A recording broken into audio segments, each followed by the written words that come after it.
Salmos 28, versículo 7, versículo 8, versículo 9.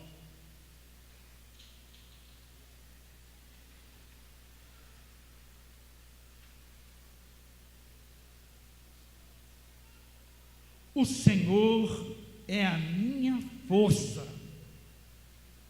Repete. Mais uma vez. Senhor é a minha. E o meu? Então agora vamos direto. O Senhor é a minha força e o meu escudo. Nele o meu coração confia. Nele fui socorrido. Por isso o meu coração exulta. E com o meu cântico o louvarei. O Senhor é a força do seu povo. Amém? Amém. O Senhor é a força do seu povo, o refúgio salvador do seu ungido. Aleluia! Salva o teu povo e abençoa a tua herança.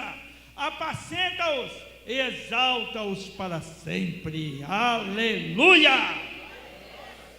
Glória a Deus.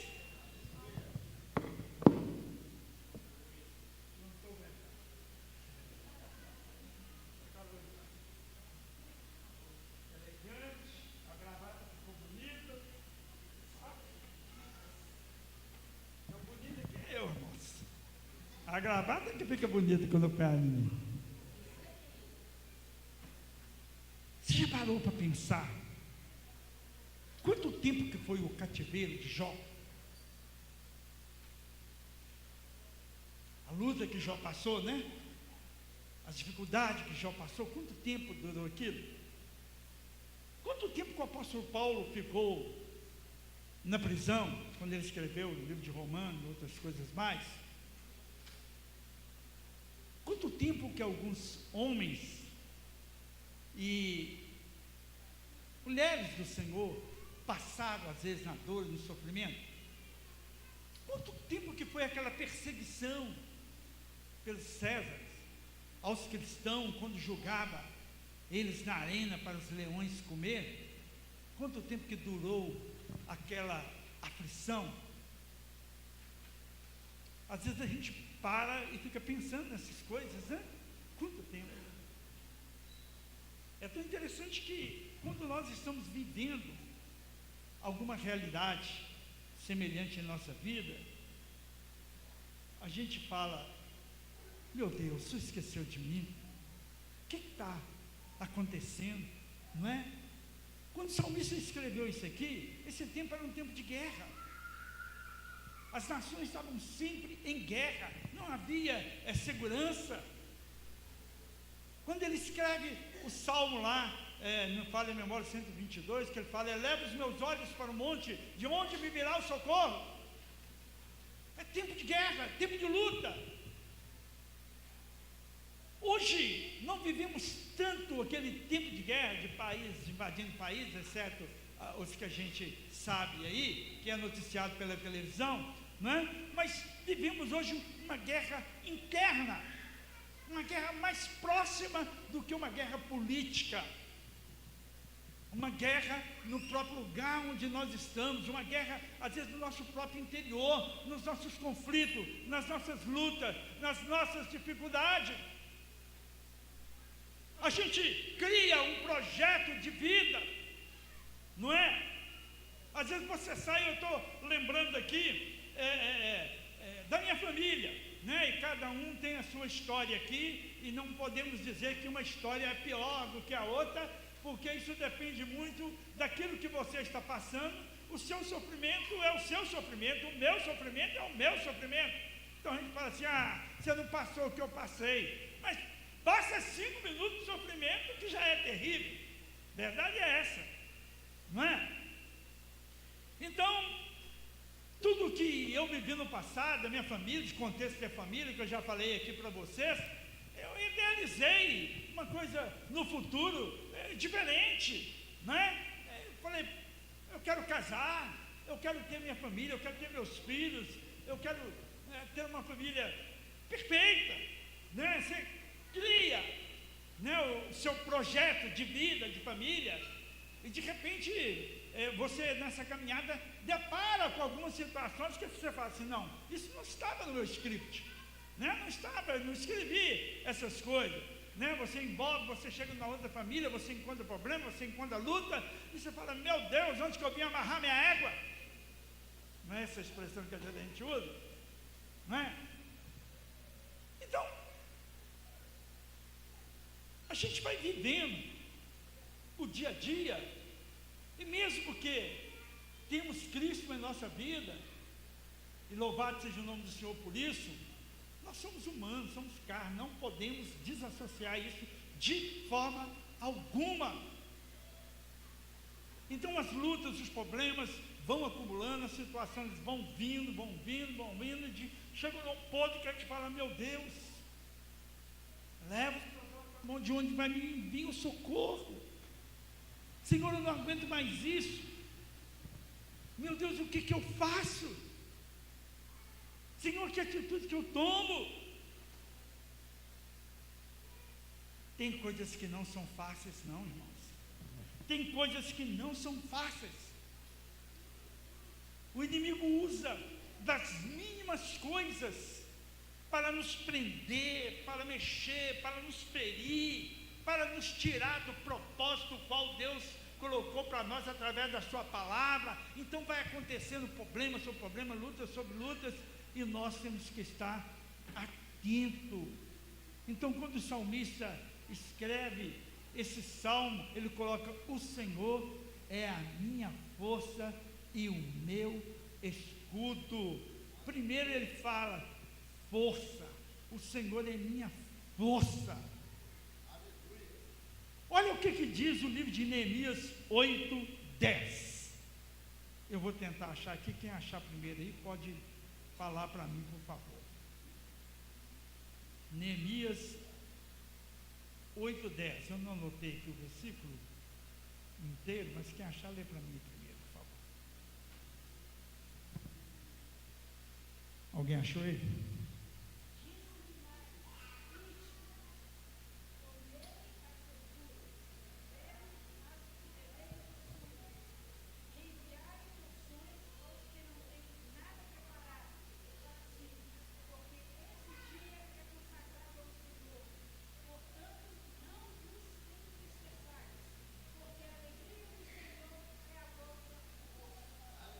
A alegria do Senhor é a vossa força. Então ele está falando contra a tristeza. A alegria do Senhor é a nossa força. No momento da tribulação, no momento da luta, no momento da dificuldade, no momento da profunda tristeza, da dor, a alegria do Senhor é a nossa força.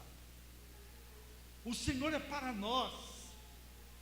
É uma comparação que eu estou fazendo, por favor, não estou colocando Deus no nível humano, como aquela pessoa que a gente ama muito e que sabe que tem algo para nos dar, uma palavra, e chega naquele momento que a gente está desesperado, você fala assim, graças a Deus, alguém chegou, eu vou ter uma palavra, eu vou ter um abraço, eu vou ter um conforto, eu vou ter uma ajuda, eu vou ter alguém para me auxiliar ali. Entendeu? É isso. Quando a minha falecida mãe entrou em coma em 1997, no dia 31 para 1º, estava num semicoma para um coma. Quando eu cheguei no hospital, eu ia pregar e dar ceia, falei com o pastor Peixinho, você faz aqui o trabalho, fui para lá. Quando eu cheguei lá, meus irmãos falaram assim, não, é esse, quando eles me viram, o médico já estava falando, não, é esse aqui que chegou, é ele que vai decidir. Então assim, Deus é isso para nós. A alegria dele é essa força para nós. Então tem momentos que não parece que tem saída, e não há mais nada a buscar, mas há essa alegria de Deus para a nossa vida, e é isso que vai fazer diferença no momento em que nós estamos cercados por todos os lados. Então ele diz que o Senhor, ele é a nossa força. E ele diz: escudo. Nós sabemos para que serve o escudo. O quanto que ele protegia. Eu disse para vocês que ele escreveu isso num contexto de guerra. E o escudo era uma arma de defesa de guerra.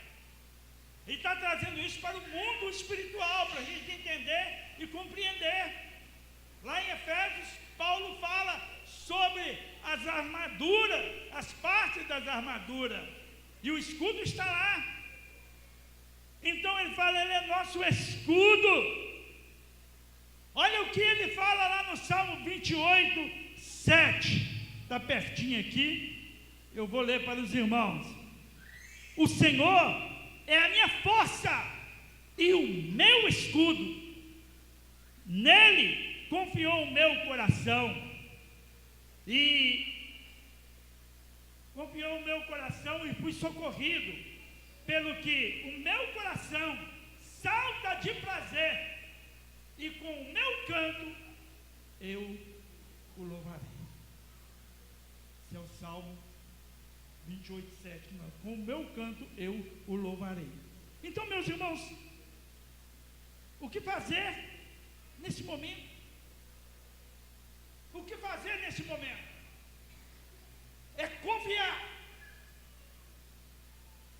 Se nós estamos aqui reunidos numa assembleia solene diante do Senhor e não crermos que Ele está presente aqui para fazer diferença que é preciso em nossa vida, então estamos aqui para nada. Estamos perdendo tempo aqui nessa noite, diante desse calorão terrível. Estamos aqui só para mostrar a camisa nova, ou o sapato novo, ou a calça nova, ou o cabelo que foi feito lá no salão das mulheres. Nossa, é a mesma coisa.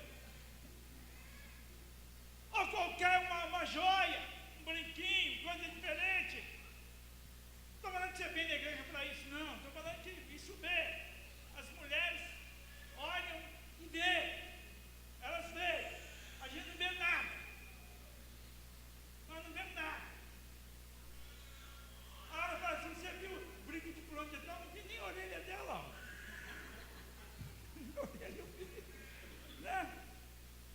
Então assim, nós estamos aqui, e a palavra diz que onde estiver dois ou mais reunidos no nome do Senhor, Ele está. Então nós temos que crer que o Senhor está presente aqui, porque nós estamos presentes aqui.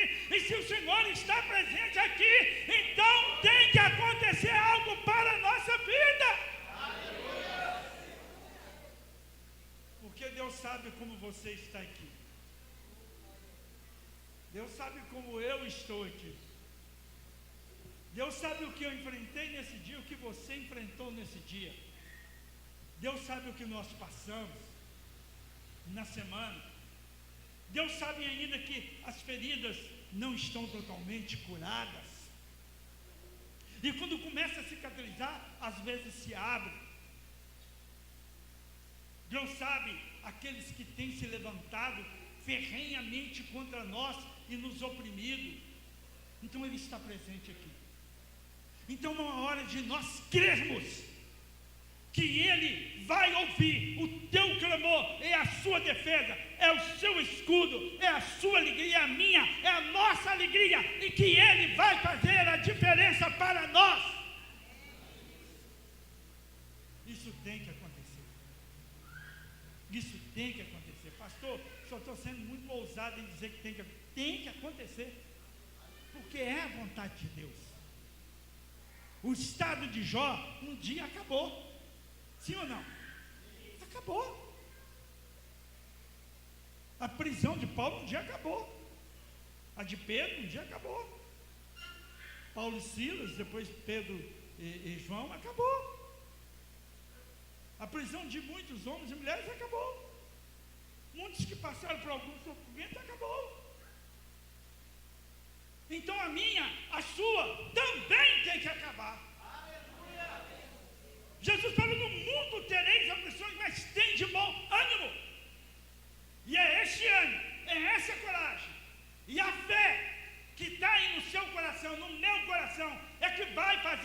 diferença para nós, irmão. Sabe por que eu estou dizendo isso? Porque Deus precisa de você. Precisa de você, precisa de você. E Deus precisa de você, de mim, de nós, curado, inteiro. E não em frangalho, não em remendos, não fraco, não minado, não sensível, mas precisa de você, de mim, forte. E aquilo que está te dominando, aquilo que está te oprimindo, tem que sair em nome de Jesus. É um momento e é uma hora de nós tomarmos posse de libertações que Cristo conquistou naquela cruz para nós. Se naquele tempo que o salmista escrevia isso, ele não, claro, nem imaginava Cristo vindo em uma cruz, o poder do sangue de Cristo, mas cria no poder de Deus. Há em Cristo esse poder conquistado para nós vencermos o mundo. Ele diz: eu venci o mundo, vós vencereis também. Então é hora, é momento.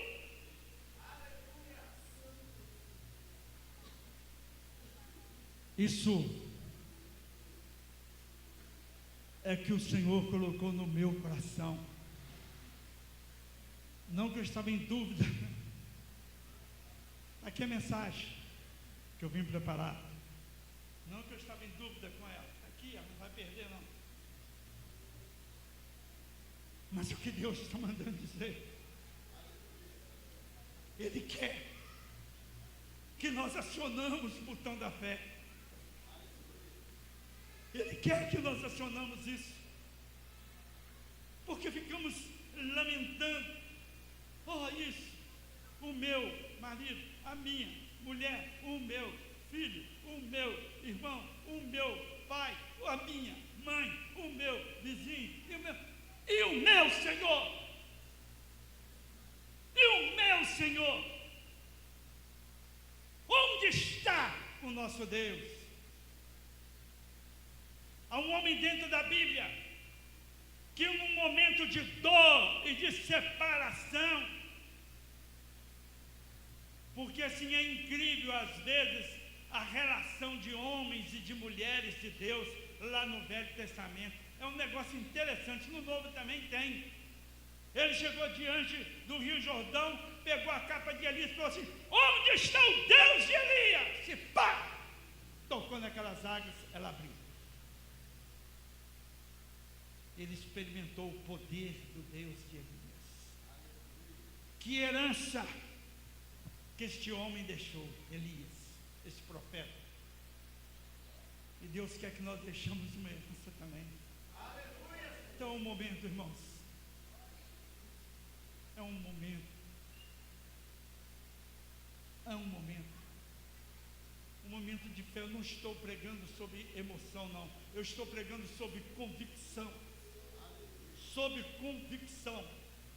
Para mim, irmãos, é tudo ou nada. Deus conhece o meu coração. E Ele sabe o que eu estou falando.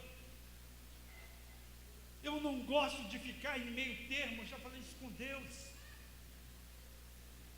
Quando eu oro, estou pedindo, a não ser que não seja da vontade dEle, mas eu creio que Ele vai fazer. E nós precisamos, você precisa, muitas pessoas precisam aqui de sinais em suas vidas. E o salmista está colocando isso, é meu escudo. E o salmista fala mais ainda: Ele é o meu refúgio, Ele é minha caverna, Ele é que me cobre com as suas asas. Então nós temos tudo. Então precisamos agir na convicção de um verdadeiro cristão. Ainda que você não se sinta como tal, mas aquele que tem vai te ajudar. Nós precisamos ajudar um outro. A Bíblia diz: orai um pelos outros. Tudo que vós pedis em oração, crendo, recebereis. Está escrito na palavra. Não é eu que estou dizendo, mas está escrito na palavra. Tudo o que pedir. Então nessa noite, eu quero receber um presente de Deus. Eu tenho coisas particulares de Deus que eu oro, mas o maior presente que eu quero nessa noite é que Deus te ouça nessa noite, que Deus atenda o seu coração, que você tenha uma resposta de Deus, talvez pessoal, talvez para alguém em sua família. Eu quero que você receba isso em nome de Jesus. Eu quero que você saia daqui hoje, mas não duvide. A palavra fala para nós não duvidarmos. Não duvide, fala: Senhor, eu creio, eu vou esperar em Ti. O Senhor mudou a sorte de Jó, o Senhor vai mudar a minha sorte, Senhor. O Senhor vai mudar a minha sorte, e eu creio nisso.